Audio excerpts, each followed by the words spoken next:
School District and STMA Legislative Action Team, we would like to extend a warm welcome to all of you for joining us this evening. We are grateful for your advocacy and continued support of our students and staff. Here's the agenda for this evening. We will start by providing some basic information about school funding and the impact of past legislative sessions. We have a few speakers who will share their stories with us, and then we have set aside time for a Q&A with legislators. To be respectful of our legislators' time and to get our staff and students home so they can be ready tomorrow to teach and learn, we have set aside just over an hour for the forum. I would like to share a brief video with you that attempts to explain the state's complex funding formula and how it impacts STMA. This was produced 2 years ago, so some of the numbers have changed slightly.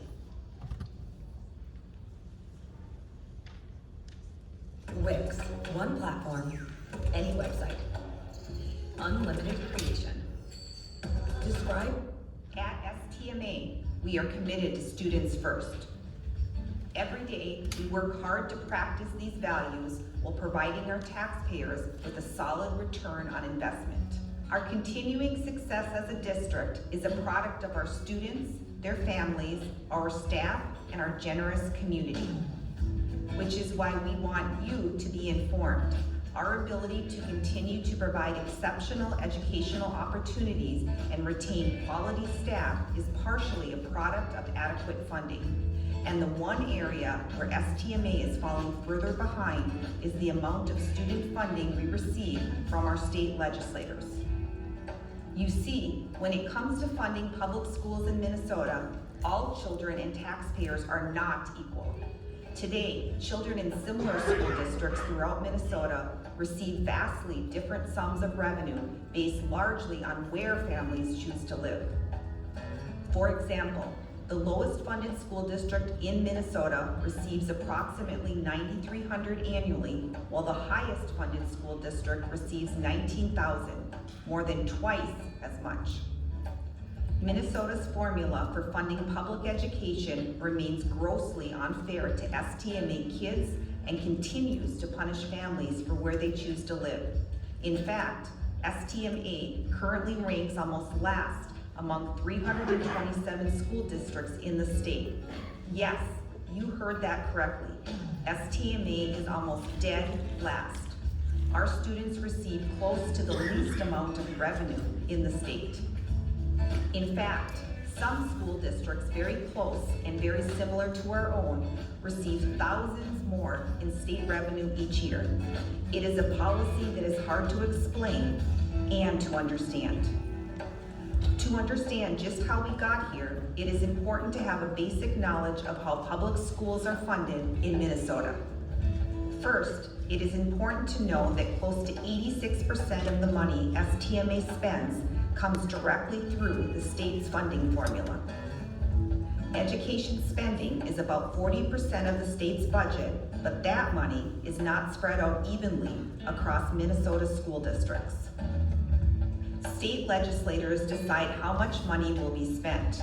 That money is allocated according to a complicated funding formula that gives vastly different amounts of money to each school district. First, a few basics. Every school district receives a basic amount of money for per pupil spending.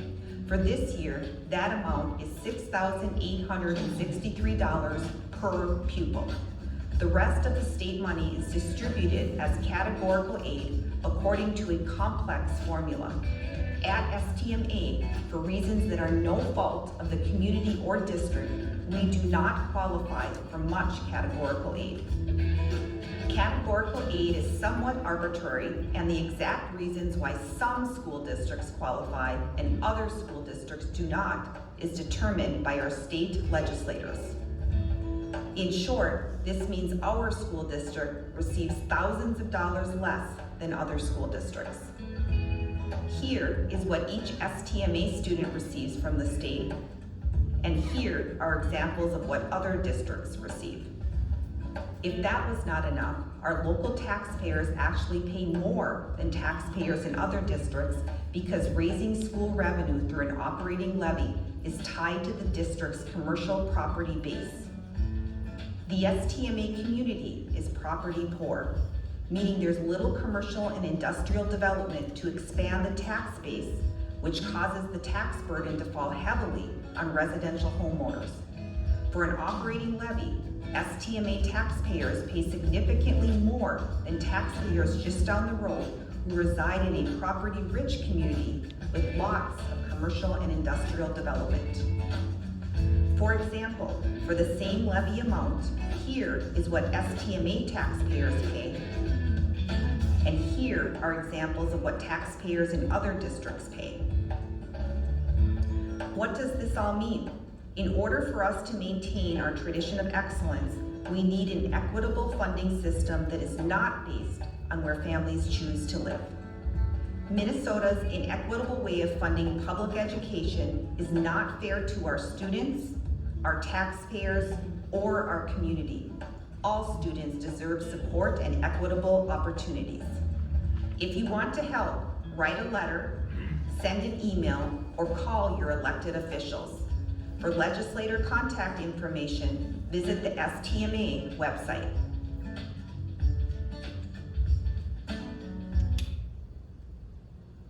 All right, so again, these numbers are a little bit different because this was produced a couple of years ago, and we want to save money and not have somebody make this for us again. So to reiterate, using this year's data, 86.4% of our general fund revenue comes from the state. Funding is largely based on student enrollment.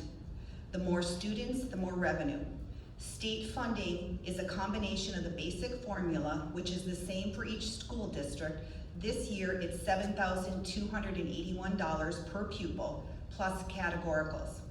Our students, as the video said, do not qualify for much categorical aid. For example, one of the categories is transportation sparsity.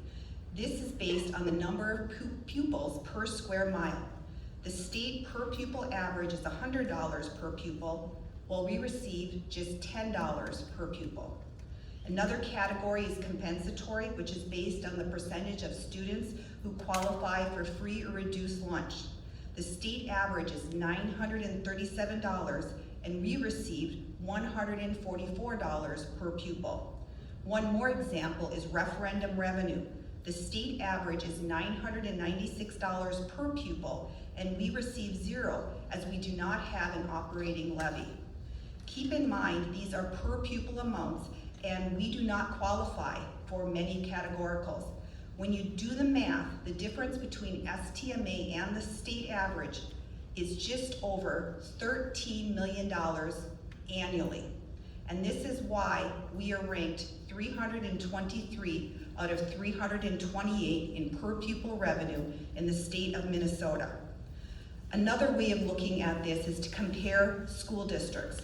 This is a comparison of per pupil revenue for other districts, including Lake Conference districts in which we compete with, neighboring districts, and comparable districts who look like STMA.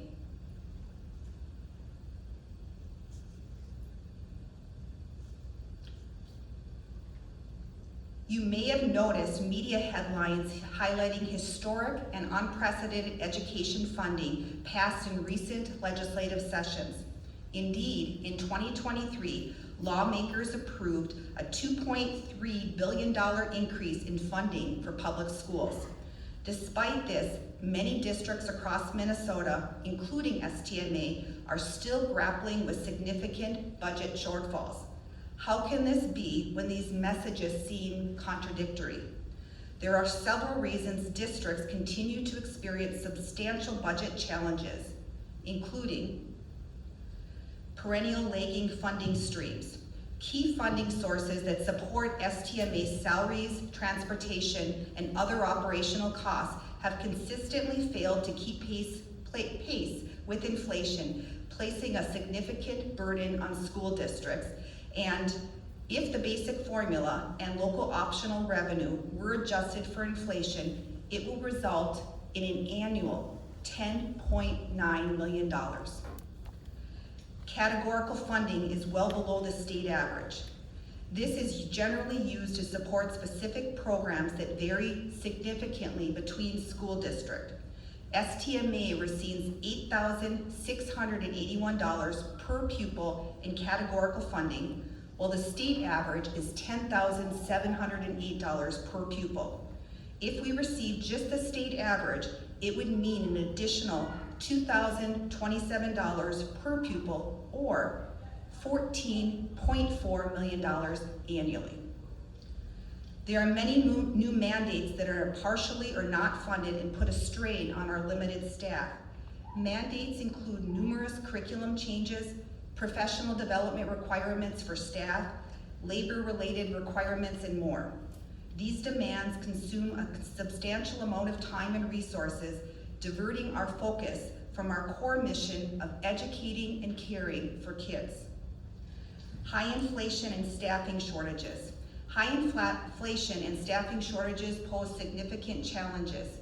Due to staffing shortages, we are now forced to hire staff at considerably higher costs.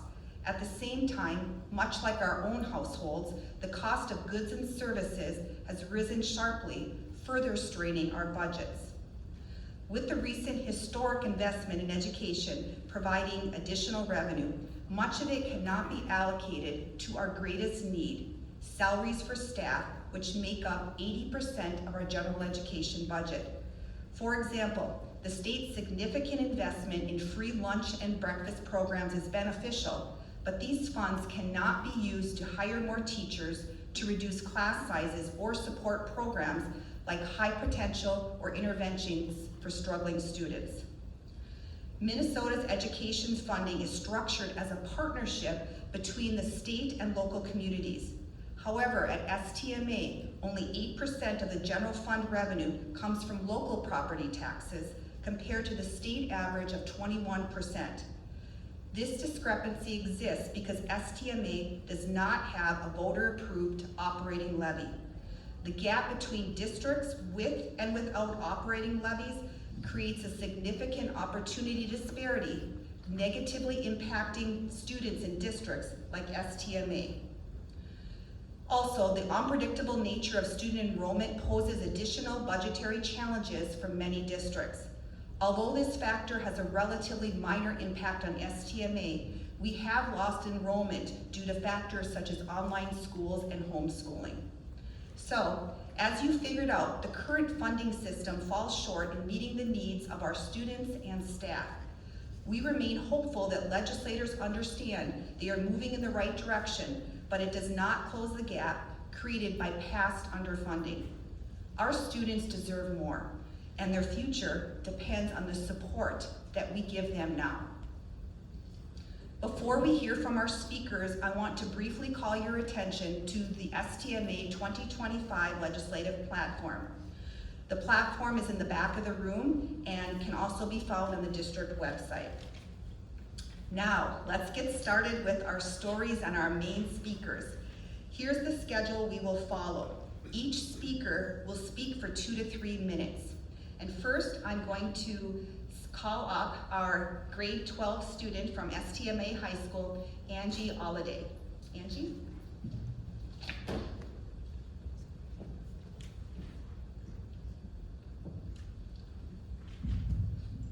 Hello and good evening. I'm Angie Alliday and I'm currently a senior at STMA High School. Today I'm here to emphasize the idea of opportunity and what it means for high school students looking to make an impact on the world. Although I and many other STMA high school students have found a pool of outlets available to find success, the fact is that not every senior in Minnesota walking across that graduation stage has been given access to these same opportunities throughout their high school experience. Specifically through the lack of educational opportunities, I can affirm we deserve more regarding our resources. Throughout high school, a common thought among students is what life after graduation will look like. And for many, including myself, that means college. Although college is a common topic, it also comes with the fear of a large amount of tuition. To ease the numbers when it comes time to face tuition, many students like myself invest in advanced placement courses, not only for tuition, but to also have the opportunity to explore interests at a higher level. Advanced placement courses are college-level courses offered to high school students with the national exam in May to test those skills. The results of this exam are placed on a scale of 1 through 5, and a passing score is either a 3, 4, or 5. A passing score on this exam means that college credit has been earned from this course. It can be applied to save money on tuition. But for schools to successfully implement these courses, resources like textbooks, teachers, and online resources have to be available. In recent years, STMA has suffered a series of teacher cuts, many leaving to other school districts where they can receive a better salary because of the better funding offered. Now, because our school doesn't even have enough funding for teachers in regular level classes with high class sizes, advanced classes don't tend to be the priority in those situations. As a part of the Lake Conference, STMA shares many strong similarities with other districts.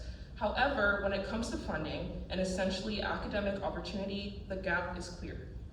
STMA is the lowest funded district in the Lake Conference, and course offerings regarding AP courses and even world languages serve as direct examples.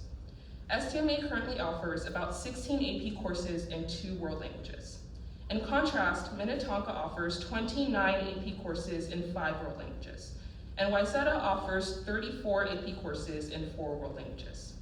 As we can see, other schools in the Lake Conference can double the number of AP courses and world languages, giving their students more course options to succeed. Being funded at a lower level compared to other schools in the Lake Conference results in great disparities. Now, because we don't have the chance to gain as many college credits, we do not have the opportunity to save as much money for college tuition, which is something that can easily follow us throughout the entirety of our lives. So instead of completely focusing on our future fields, we may find ourselves facing the same problems simply due to the lack of funding our high school had. And coming from someone who also plans on attending law school and becoming a lawyer one day, I don't want these problems to still follow me throughout my future. As students, we don't have the power to control where we live or attend schools. And more importantly, we don't really have a say in legislators who are in charge of making sure each student is guaranteed the resources to succeed efficiently. Although we don't have control over these factors, we are aware that we miss out on as students because truly we are the leaders of tomorrow. And to make a best impact on the world, we need as many resources as possible. So where I happen to live should not determine whether or not I am equipped with adequate educational opportunities. Thank you.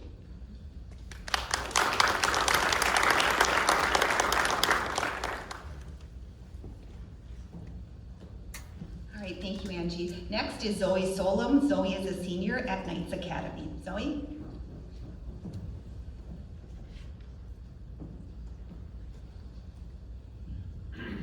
Good evening. My name is Zoe Solom and I'm a senior at Knights Academy, our alternative learning program. I would like to take a moment to thank our legislators for joining us tonight. We really appreciate you taking the time to come to STMA and hearing our stories.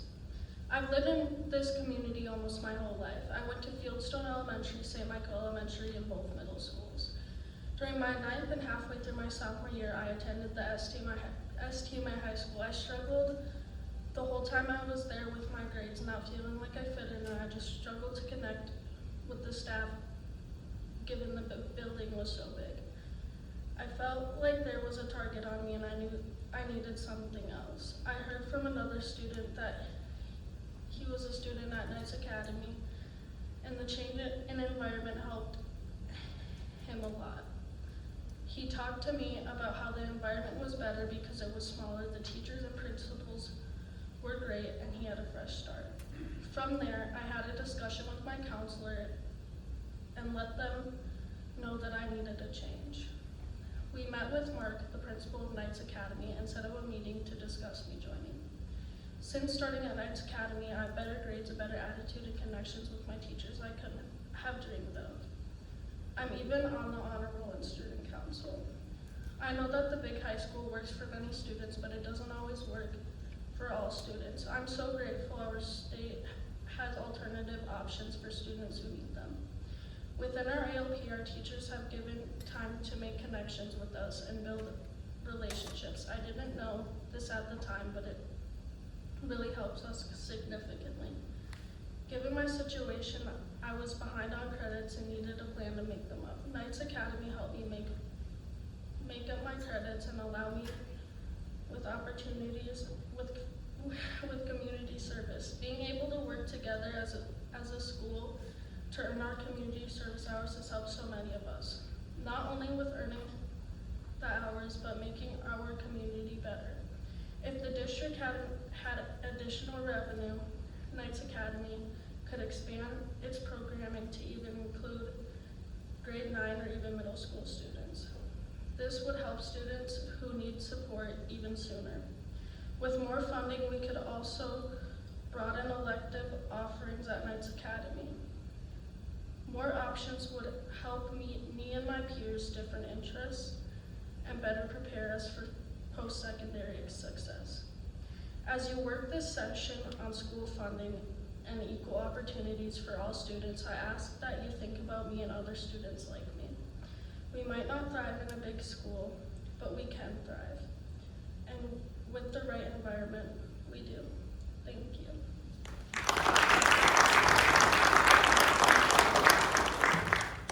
Thank you, Zoe. Next is Lisa Perbix. Lisa is a teacher at the high school.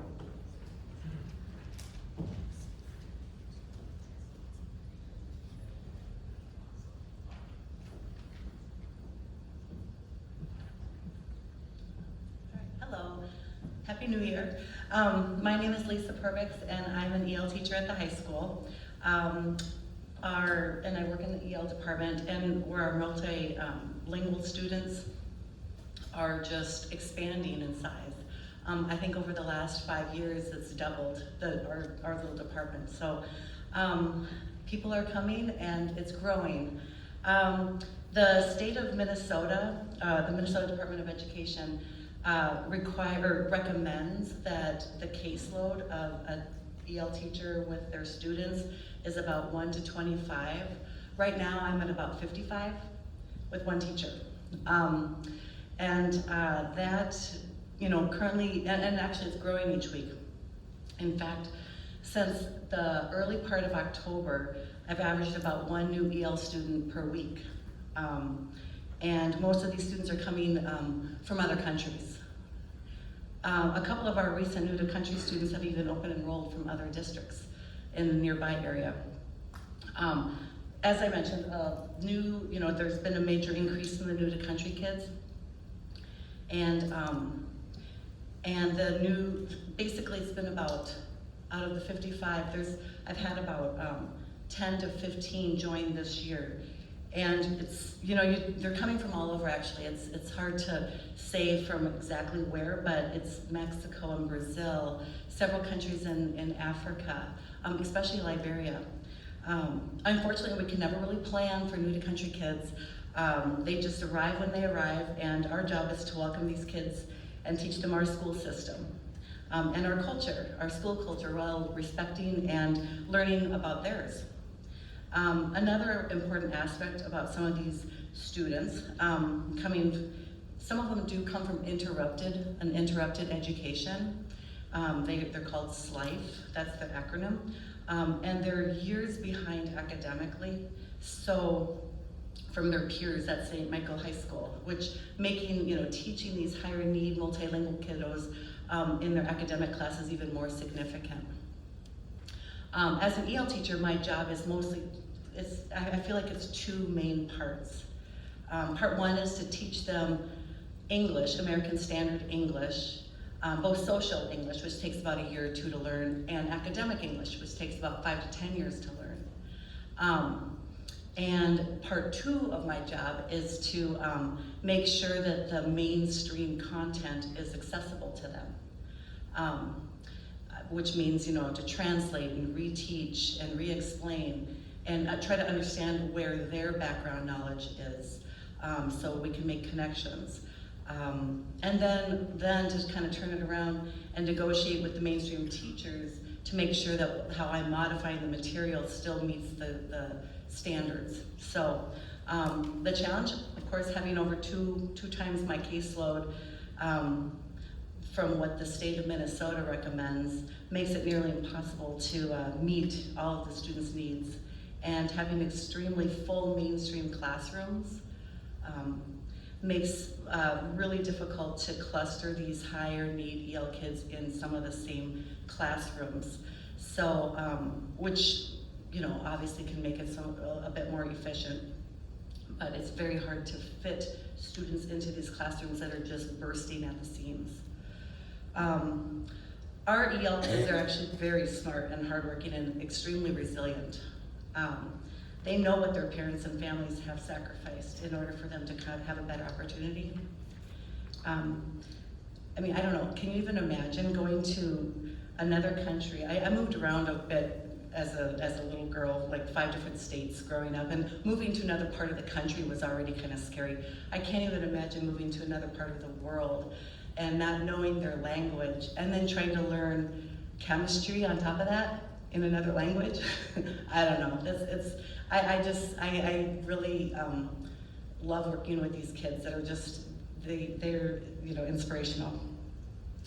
Anyway, our district truly needs more funding. And the current way some of our departments, and in this case, the EL department is operating, is just not sustainable.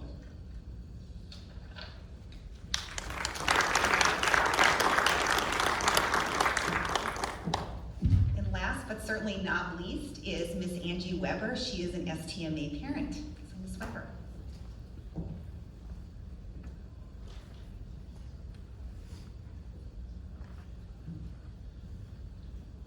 Good evening. My name is Angie Weber, a graduate of the STMA school system and current parent to 3 STMA students.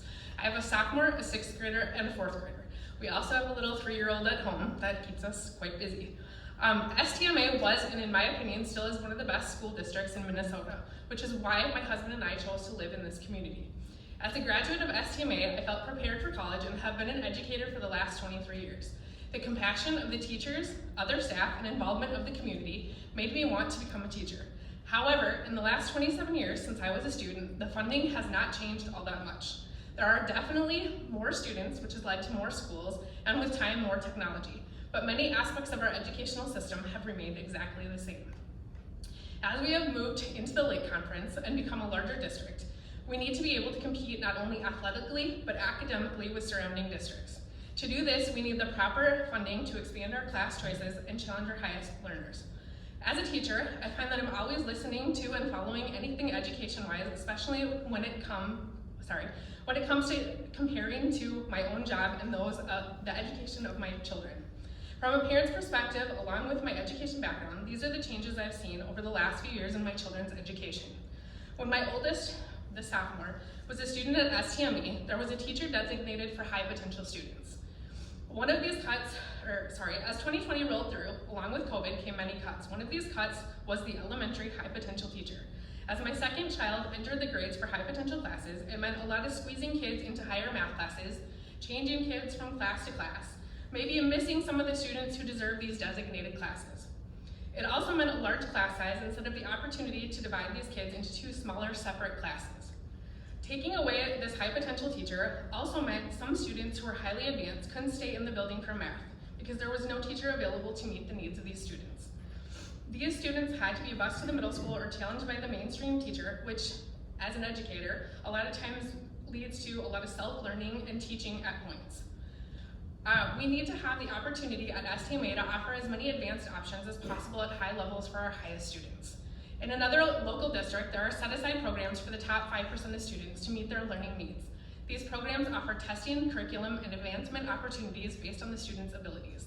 There is also a district coordinator of high potential students to administer testing, communicate with parents, and offer support for the teachers of the highly gifted, as well as giving teachers curriculum for just advanced students in their classes. My middle school student is currently in advanced math, and the class size is 36. This is way too many 12-year-olds in one class. Yes, they're passionate about math, but until you teach a class of gifted students, you will never know the amount of talking and excitement that comes with it. Another local district has the funds to test each student as they enter middle school and group students based on their math ability, offering classes as high as geometry in 8th grade for the many students who need it, not just a select group, and these students do not have to leave their middle school building. As my oldest has entered high school, we've read through the many options for college credit. She's currently taking AP US History, which she absolutely loves. The STMA has a wonderful start at offering our high school students AP and CIS classes. We offer about 16 AP classes and about 5 CIS classes at 3 different colleges. With colleges changing some of their admissions processes and the tuition being expensive, Not as many of the AP credits are transferring, so it would be amazing if we could offer more CIS classes for our students. In one local district, they offer 31 CIS classes. This district is about 15 minutes away, that coincide with 7 different colleges. These classes range from industrial technology type classes to very high math and English classes. Along with offering these classes, there is a designated staff member to help students navigate the CIS process, helping students register, keep track of transcripts, and the many other fine details that work with CIS classes. Our counselors at STMA have worked very hard to make the AP, CIS, and PSEO process as easy as possible, but how great would it be to designate some of these pieces to an expert staff, freeing some of our counselors' time to work on other items with students. More adequate funding to our district would allow us the ability to offer what other districts can. Last but not least, as I said, I have a 3.5-year-old who is kind of our tag-along. She is a wonderful daycare provider, and we can't thank Mary enough for being with her daily. But as a mom, she's almost preschool age, we won't be sending our little girl to preschool here at STMA schools. As working parents, we did not have the ability to get our child to preschool in the middle of the day. With our 2 boys, busing was offered, and they had the best 3 years of learning. With funding, the possibility of busing could return, and the possibility of free or lower price preschool may even be an option. As a parent, the one thing I know is my children are well cared for by their teachers, and every person who works in the STMA schools is always looking out for their best interests. I know the teachers here are always teaching their best with less. They utilize what they have to give students the best experiences and challenge them to learn. With this being said, adequate funding for all students, schools, districts is what is needed to make the most successful learners working at their highest potential. Thank you for having me.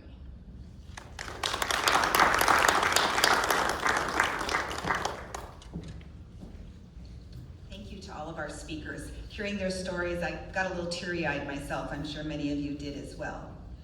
So next, we're going to transition to the Q&A portion with legislators. I want to review a few reminders so that we can stay on task. The purpose of tonight's forum is to share our stories and advocate for change. We are here for students. It's our #1 core value. We always put students first, and tonight is no different. Let's keep students at the forefront. STMA is nonpartisan. I'm fond of saying we shed our political beliefs when we walk through the schoolhouse doors.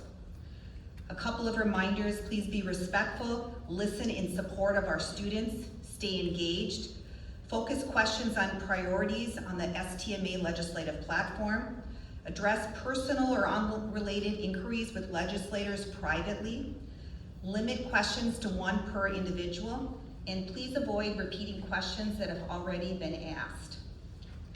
So I'd like to invite our legislators to the stage at this time. And as they transition up here, I want to just explain how we'll work this. So there's a microphone up here so you can come up to the stage and ask.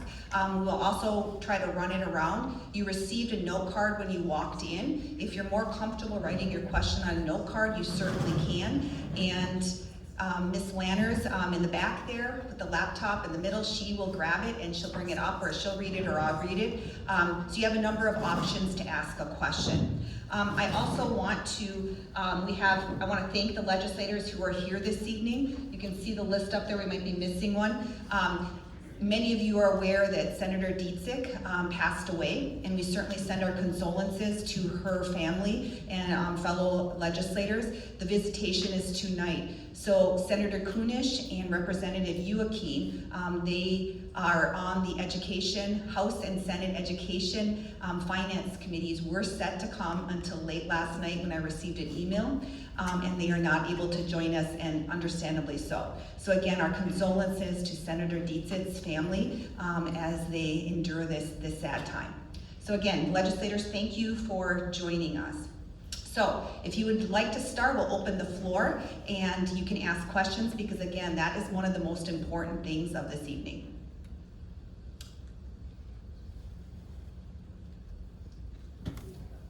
Yes.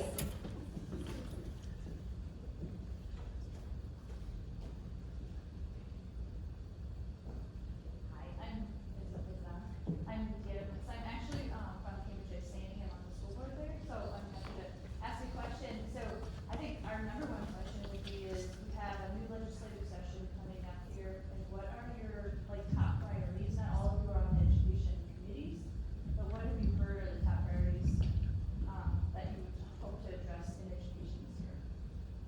Sorry, Dieta, I don't think we had it on. No. I don't know if you guys heard that. I was more, Should I say it again? Oh, there we go. yeah, there we go. Okay. So I'm Deanna Moose, and I'm actually from Cambridge STMA Schools. I'm on the school board there, and my question is, in 2025 we have a new legislative session starting, and I'm wondering what are your top education priorities this year?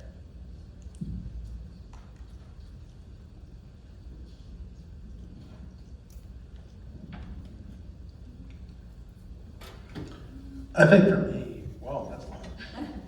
I think for me, the priority is providing flexibility and funding so that districts can actually decide on their own judgment based upon the perceived local needs that their students, teachers, and community have, how to direct their funds so that they can actually meet the obligations that they perceive. And the importance of that local control can't be overstated or overemphasized, because it's the folks who are on the ground who are in here every day working with the kids, seeing how the administration plays out of each of these institutions in each of these buildings, who have the clearest vision of where the needs are at.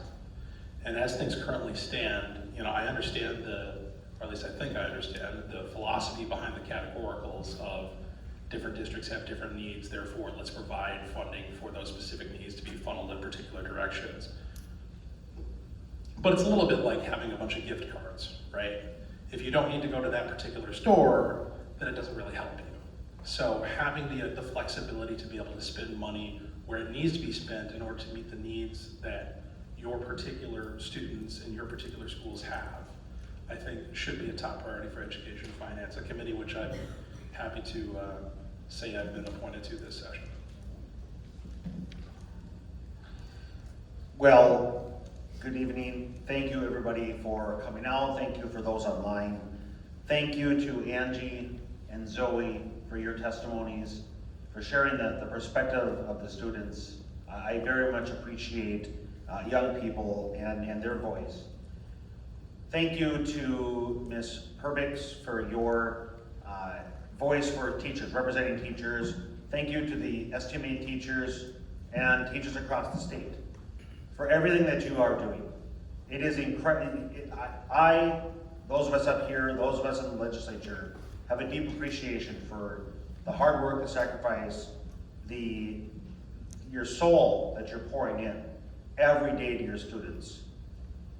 And thank you to Ms. Weber for your perspective of the parents and the parents across the state and this community for the great work that you're doing, cultivating a household, nurturing our young people in this community, trying to give them the support that they need in order to achieve the highest academic potential they can. Because there is an incredible challenge out there, and as we've had it enumerated, and thank you. Thank you to Dr. Fuco and to the school board. And there's representatives across here from multiple districts, as we've heard. Thank you for everything that you're doing and the leadership that you're bringing in face of these challenges.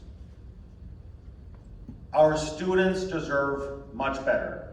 As we go into session here in a few weeks, I will be entering my 11th year serving down in the capital, serving this community and the values and priorities. And each and every one of the past 10 years and the coming 11th year for me, one of my top priorities has been equity in education funding. To allow for those academic opportunities and to allow for academic achievement and excellence. The mantra that I have been pushing my entire time in office, and I'll continue, is returning meaning to the word independent in independent school district. I appreciate the slide that Dr. Fuco had up there about these headlines of historic funding, et cetera, but the reality is there has been strings attached to all of those fundings. And those strings are another way of saying the one-size-fits-all, top-down approach. And that is not a formula that allows for our students to excel, not allows for the bringing of the opportunities. Because it is our school boards, it's our communities that know best how to bring efficiency and opportunity with the dollars that they're given. So while there may be historic it's been with these strings and with these mandates. And so to answer directly to the question, one of my priorities is to detach those strings, those mandates with that funding so that we can empower, as we once did. This state at one point had an empowering of the local community, locally elected school boards and officials to make those decisions.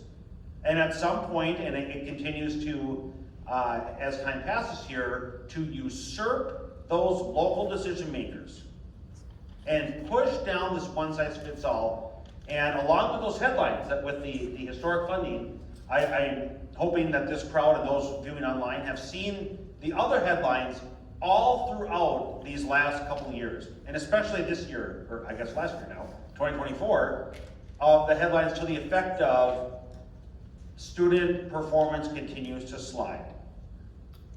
Testing reduced. And that is, it demonstrates that the increased funding with these headlines is not equating to high achievement results. And so that's my priority, in a long-winded answer. Returning independent, meaning to the word independent, in an independent school district. All right, I think it's my turn as a son. So my name is Ben Makeberg. I do not represent St. Michael or Elbertville, but I was an assistant principal in the district for 5 years. What is that, 11 years ago now, I think? Something like that. So it's a pleasure to be back. And I came back tonight really just because of my great respect for these two, for Dr. Foucault and the community. And my family and I loved St. Michael. There weren't opportunities when we were here for a principal job. So right now, I currently am a middle school principal in Jordan, Minnesota. So I'm the only current administrator that's serving in the legislature. It's an interesting dance, to be honest with you. So, but it's a pleasure to do that.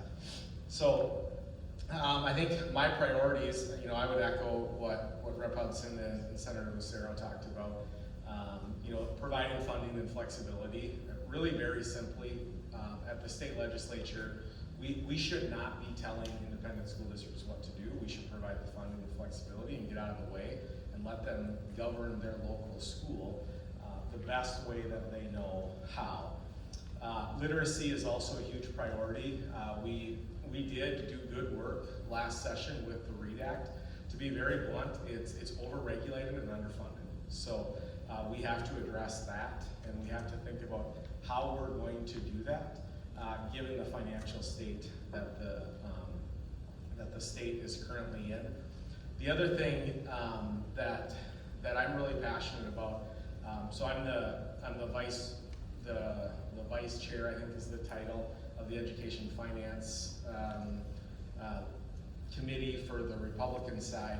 We won't get into all the details of power sharing and all that, but so expanding pathways. I'm also on the Labor and Workforce Committee. I'm excited to be appointed to that. We have to have an honest conversation about what does high school look like for kids today. That one size fits all from a high school standpoint. It needs to be different. I was having a conversation with a dad who owns a construction business, and he was frustrated that his kids couldn't come and work with him. Like, we have to think differently, and I think these students did an amazing job of sharing their story and their perspective, and we have to listen to kids more and hear students' voice. Some kids, frankly, don't want to sit in class all the way through their senior year, but they are amazingly talented, and they could apply those same concepts out in the field, whether they're digging a basement or doing things. So we have to have an honest conversation about what does the high school experience look like. And that actually came from a principal meeting that I was at, and there's a lot of concern about kids leaving for PSEO. And I think we have to ask ourselves, well, why are kids leaving? We have to have something where kids want to stay as well. So I'm passionate about the pathway conversation. Other states are doing a really good job with this, and we can look at some of those models. The other thing that I continually hear from my colleagues, whether they be principals, whether they be teachers, is we have gotten away from just respecting professionals. Doesn't matter if they're teachers, doesn't matter if they're paras, cooks, custodians. Educators are trained professionals, and we have to, number one, trust them, and we have to respect them. And frankly, there are a lot of things passed over the last 2 years that we're not listening to the experts, listening to the boots on the ground. So one of my priorities going back into session is to listen to the people that actually do the work. And what I learned in my first 2 years is that advocates, lobbyists get a lot of attention, but the educators, they're teaching kids. They're out in the classrooms, so they don't have time to come and testify. We have to listen to them.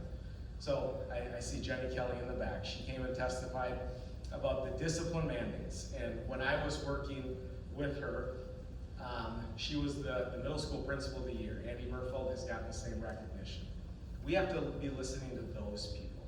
And Jenny came and testified about some of the discipline mandates that were being pushed through, and simply just said, trust us. Trust us to take care of our buildings. And the discipline bill was just pushed through and passed, and we did not respect educators. And getting back to that is my focus of really respecting the profession of education. I can bring in the mic, or you can come up here.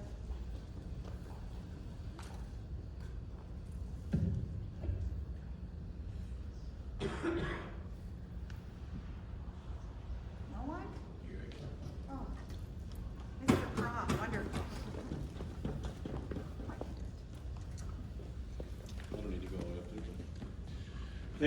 there. Thank you for being here. My name is Tim Crum. I'm the superintendent of the Annandale School District, and we are facing similar challenges that the St. Michael comes up quite a bit actually in our conversations, because we are right near the bottom too when it comes to our operating levy. We're at $79 per pupil. And so a couple things I just want to kind of say. Again, thank you for being here, and Anne Marie, thank you for putting this on, and the speakers did just a wonderful job.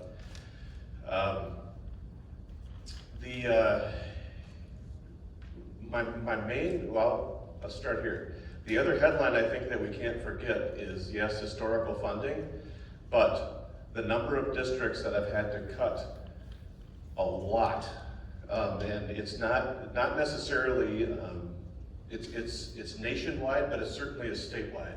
When you're looking at numbers of 25 million, numbers of 26 million in some of these districts. For us, it was 2.5 million last year, and we're looking at another possible $1.2 million in cuts this year. This is a small town of Annandale, and this has a major impact, not only on our district, but our community as well. So my question is that we have a strong group of parents that are looking to help. And we are looking to help you all as well, because we understand being districts in the outstate is a little bit different, or the greater Minnesota, I should say, a little bit different than, we may not have the number of lobbyists that maybe the Minneapolis and the St. Paul school districts have. They have their needs too. Those are unique needs. They're not the same needs as us. And so I'm really glad to hear you use the word independent school district, and bringing the local control back to really where it needs to be to meet our own needs. My question specifically is, as specific as you can, what can we do to help? Not just me as a superintendent, because we have our advocacy groups that help, principals have their groups, school board members, we have theirs, but I'm talking about those that are working in our communities, our farmers in our communities, our business owners. They don't want these small communities to die, and they understand that without the schools in these communities, there's a very good chance of that. And so, to the best that you can, if you could just let us know what we can do, that I can bring back to my community, that my board members here can bring back to their constituents, But what can they do when they're asked a question from their community members about how they can help? Thank you again. Thanks, Superintendent Prom. It's good to see you. And I think you bring up a great point, because I grew up in Dassel-Cokato. I went to Dassel-Cokato High School, very similar to Annandale. My brother lives in Annandale. And I think at a very basic level, in the communities like Cokato and Annandale and STMA, the school is the hub of the community. So when the school is healthy and strong, the community is healthy and strong. So to answer your question, like, people need to make their voice heard, and they need to call. You know, you would be surprised at how little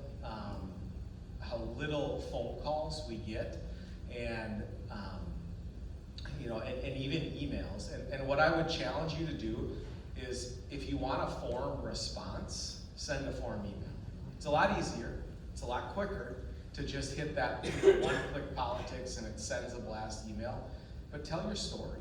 Like, talk about the impact of the school on your community. Stories matter.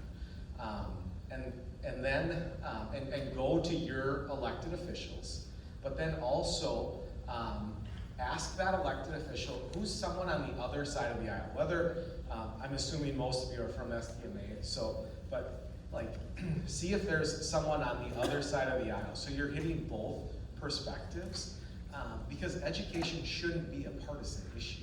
We should be able to focus on our kids, and just say, okay, who's someone that you've worked with that would listen to me to bring that perspective to the other caucus. So I'll give a shout out to Representative Heather Keeler. She represents the Moorhead area. She and I have worked on an attendance study group to really get at what's the root of why are kids not coming to school. To be honest, part of it is us as parents. We need to prioritize getting our kids to school. Now, I'm guessing the people in this room, you're looking at your watch saying, I wish these three would shut up so then I can get my kid to bed so they get up tomorrow. But it's a hard thing, and we as principals spend a ton of time on attendance and truancy. So, but Representative Keeler and I, we found common ground on that. We disagree on a lot of issues, but we found commonality on that. And I think because of the political dynamic that we're in this year, you're going to see some unique coalitions form across the political perspective, but we have to hear from you. And you have to push us to step outside of our partisan lane so that we can advocate what's best for our community, not just the party. Yeah, I would reiterate that. I mean, legislators are a little bit like squirrels, right? Like, whatever the most recent darting object in front of us is what's gonna focus our attention. So the persistence of placing your issue in front of us is very crucial. I would say stories, coalition, and presence. Stories, as Representative Bakeberg says, personal stories, your story. How does this affect you? Their stories, right? What impact does this issue have on you personally? Coalition. The more people who you have, the power of the legislative action team is they're coming to us with a one sheet of, this is exactly what we want. Now, if 20 other school districts do the same or something similar, now you're cooking with gas. It's coalition. Presence. Being physically present at the Capitol. Whether that's in our offices, which in the House is a little bit more difficult this term given the construction situation.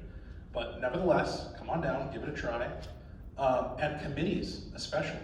We're both on the Education Finance Committee. We want to see you there, in the audience, signing up to testify, to tell your stories.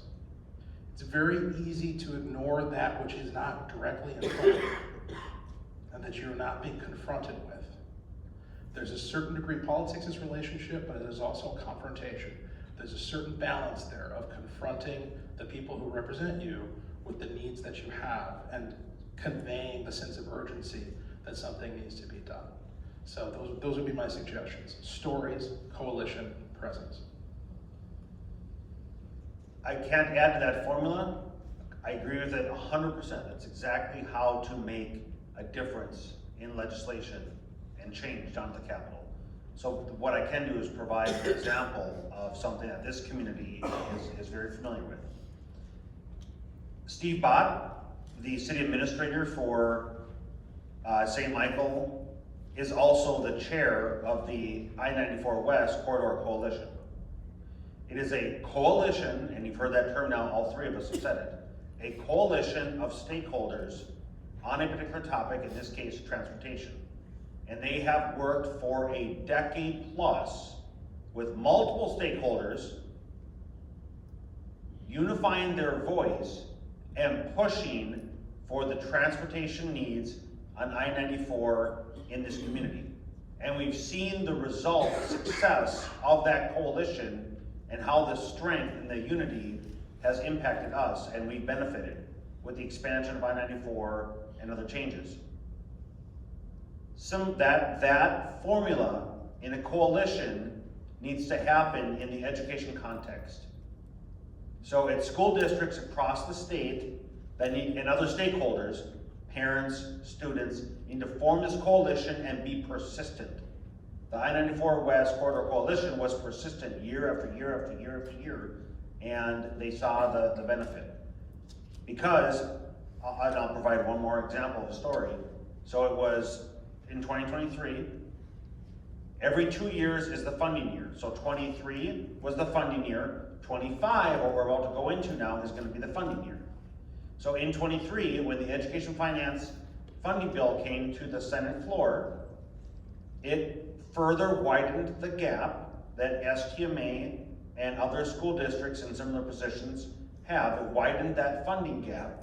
So I provided an amendment that I was the chief author of a bill in the Senate. Representative Hudson was the chief author of the companion bill in the House. I converted that bill to an amendment because the bill that came to the floor made it worse, and my legislation did not receive a bill hearing in the committee. I converted the bill to an amendment and offered it on the floor, and it received bipartisan support. The chair strongly objected, spoke against voting for my amendment on the floor. Nevertheless, over her objections, the amendment was added. It was added because there was a coalition of legislators that I had communicated with and continue to communicate with on how our school districts, independent of the Democrat-Republican, are going to benefit from this. And received that bipartisan vote, the amendment was adopted. However, and unfortunately, when the next step after a bill is passed off the floor is to go into negotiations with the House and Senate negotiations, my language was stripped in negotiations. So it came back to the floor and eventually didn't have anything. But that's how a coalition can benefit, and persistence can result in success. And that's what we need to do in order to actually make changes for more equitable funding across the state.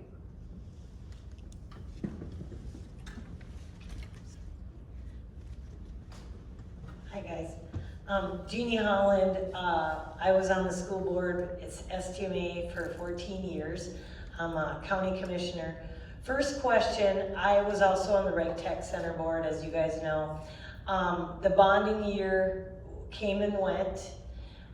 We had the, I think 9 million we're very, very lucky, by the way, and going on Ben's point, there's a lot of kids that are really benefiting from the Reg Tech Center. Getting college credits. We almost lost that school. It was really scary, right, when Dr. Ziegler was superintendent at the time.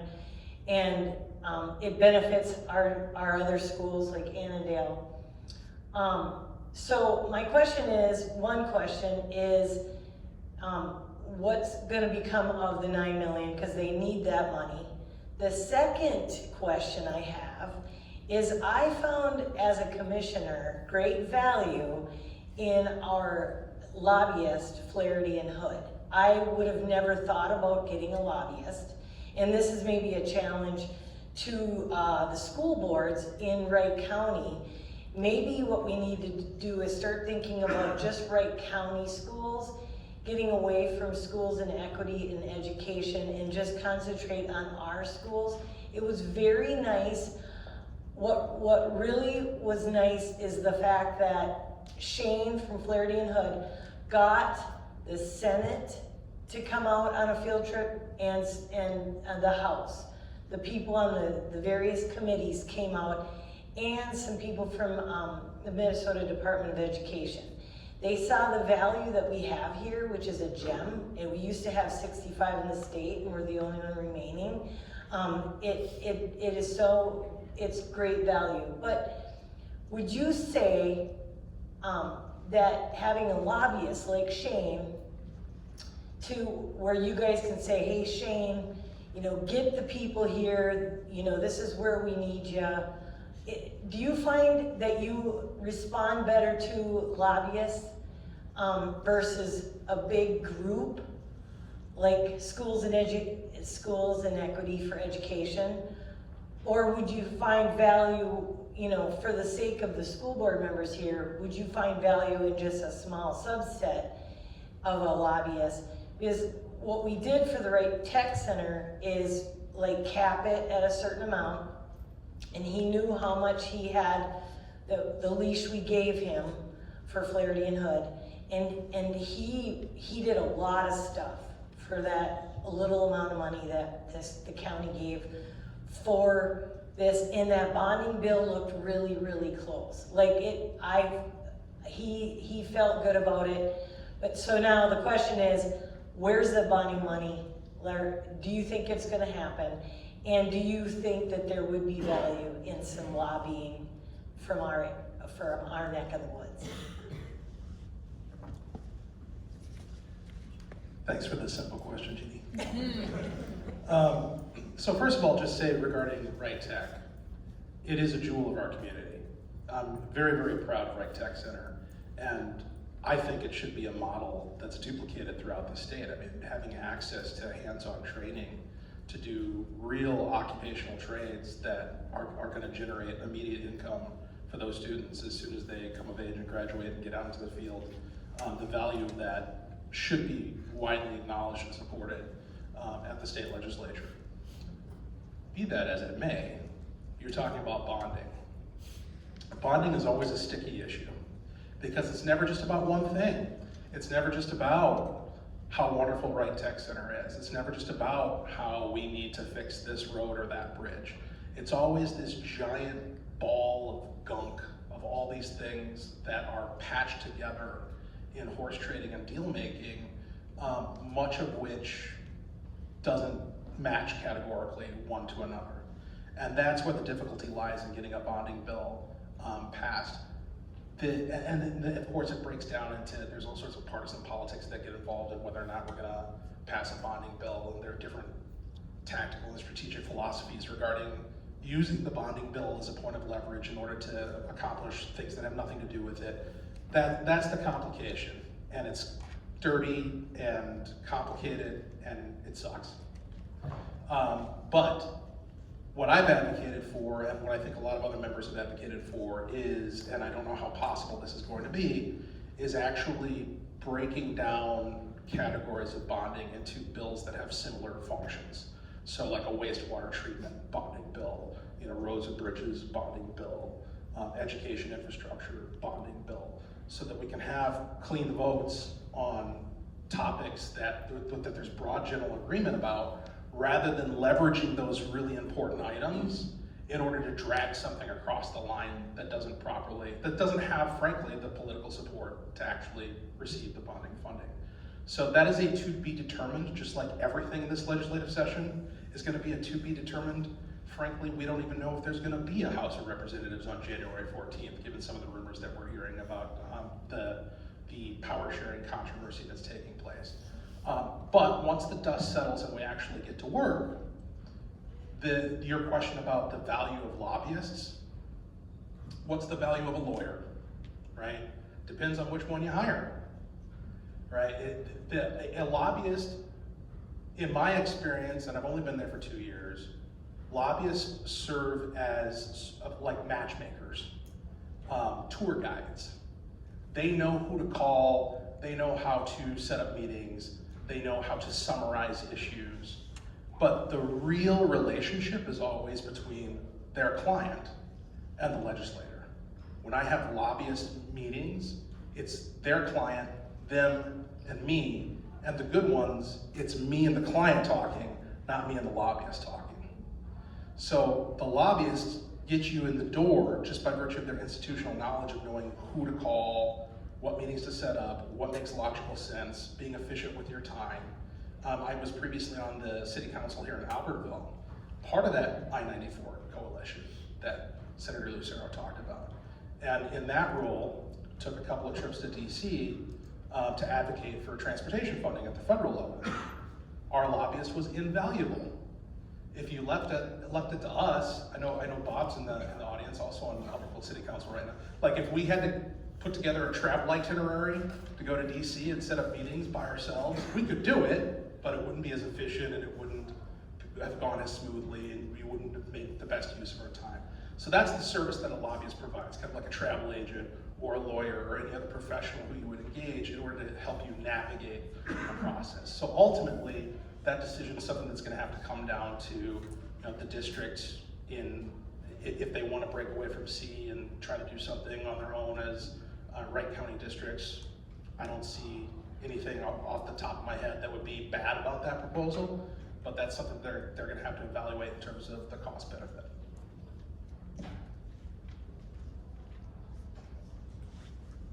Let's have one more question. We want to be respectful of our students and our staff members, our parents. I know some of you have driven quite a ways away to get here, so one more question, anyone?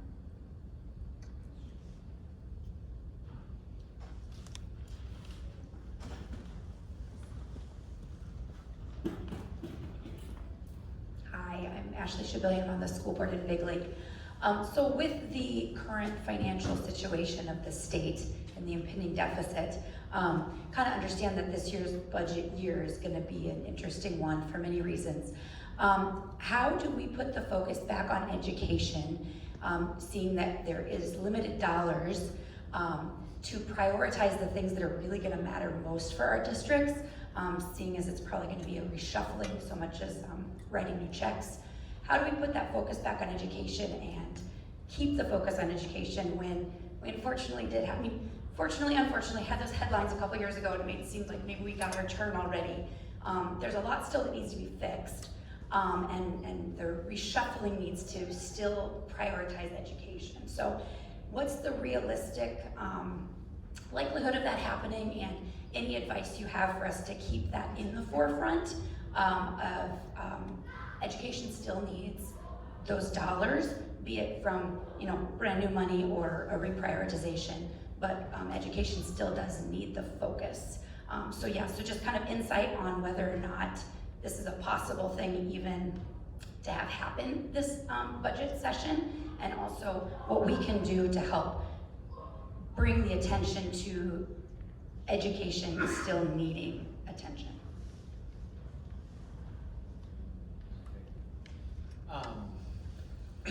Well, that's a super simple question. So I looked at the priorities, and there's a 3% formula increase. There's the local option revenue to increase that, to increase the Safe Schools levy, and then equalization. And all of that, if I'm reading this right, Dr. Foucault, it would mean about 3.7 million for STMA. I'd be remiss not to mention, so in the last session, there was historic funding, and that is 100% a fact. There was historic funding, but there were misplaced priorities within that last session. So just within the education bill, this is not universal meals, is not included in this. For STMA, the bill that Representative Hudson was a co-author on, I was the chief author, STMA would have gotten about $2.3 million the way that Republicans prioritized the bill. And I don't bring that up to be partisan, but I bring it up to just show the reality that how you allocate dollars at the state legislature and in your own budgets really, really matter. So I'm looking at fully funding the mandates.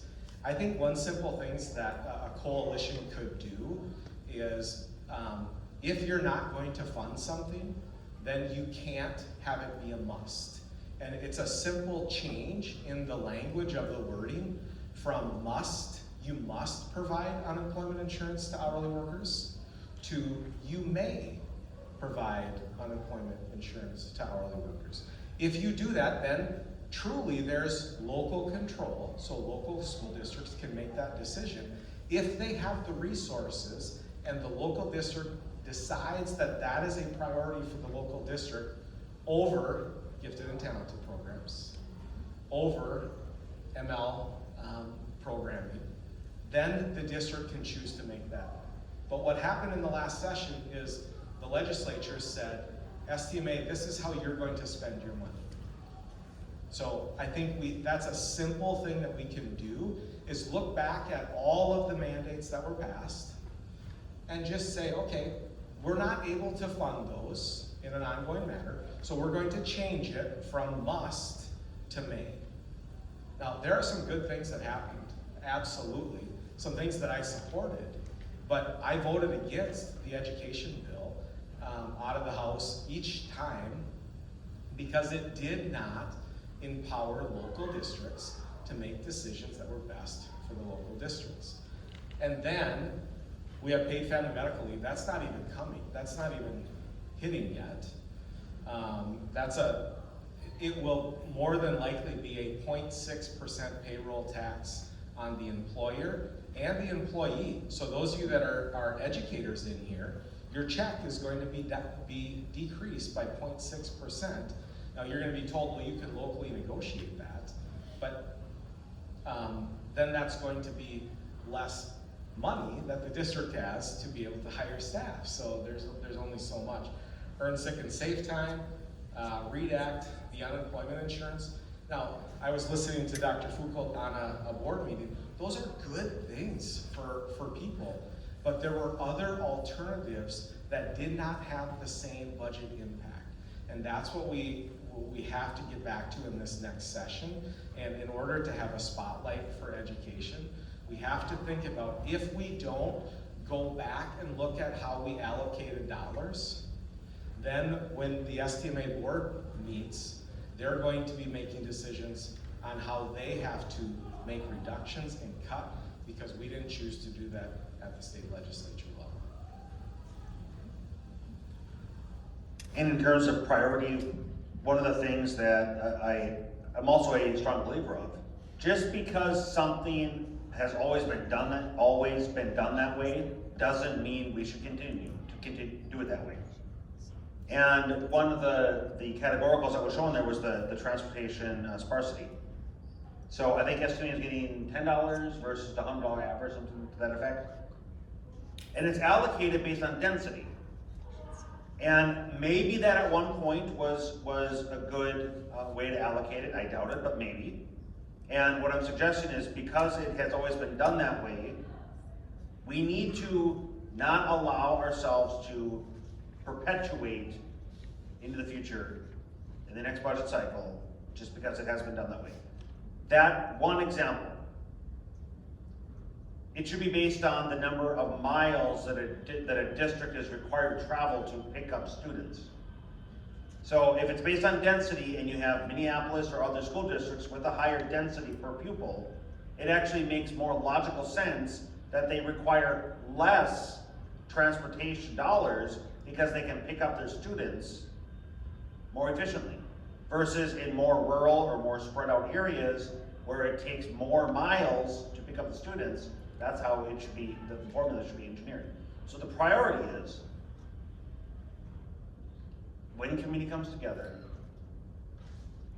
to allow for us to rethink those items that were just passed and how we're going to fund them, or if they should continue to be funded, but do open up the book in terms of how these programs or categoricals have been funded, and reallocate them, re-engineer them, rethink them, and make it more fair.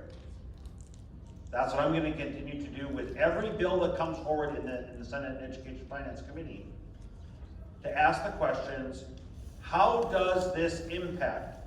Does this have the support of teachers? Does this have support of parents? Does this have support of young people?